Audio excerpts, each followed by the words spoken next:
Guys, kakatapos ko lang mag-edit ng video ko. Actually, in-edit ko. Hindi ko naala. Magkaano na pala. Mag-11. Kasi 10:50 na.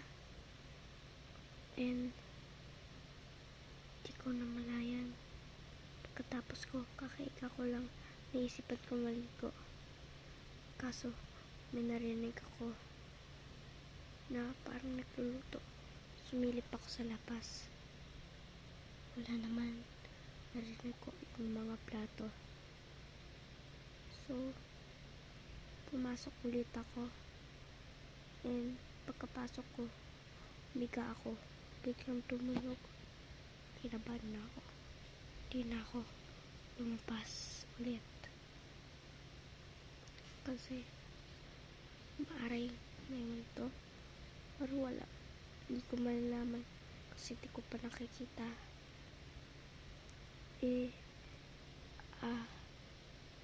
Kaming 4 lang naman nandito. Kasi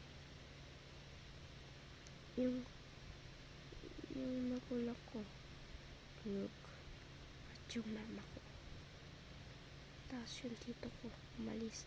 3 na lang kami ito. So di ko napigilan ng tao. Di ko na sinuloy ang pagti ko. Tignan nyo, naka-makeup lang na ako. Tapos di pa ako maliligo kung paano ito mabubura. Di ko alam paano ito buburahin. Kasi ayaw bubura ng makeup ko. Kaya hindi ko na alam ano gagawin ko. Bakos pa nga ako. Story time pa rin. Tignan nyo. Ngayon, tignan nyo ako ngayon. Isa lang ako nasa kwarto ko. Wala akong maano.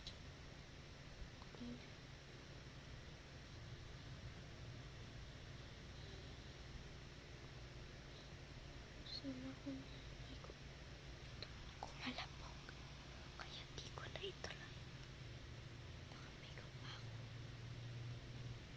So, di ko na alam kung paano na itutuloy. May narinig kayo. May nagpupus si CR. Yung lola ko tulog eh. May nagpupus si CR. Doon kung saan ako maliligo. Hindi ko na matuloy yung story time ko. Kinakalabutan na ako. Nakahiga pa mo ako. Hindi ko na matuloy. Kinakalimutan na ako. Yung mga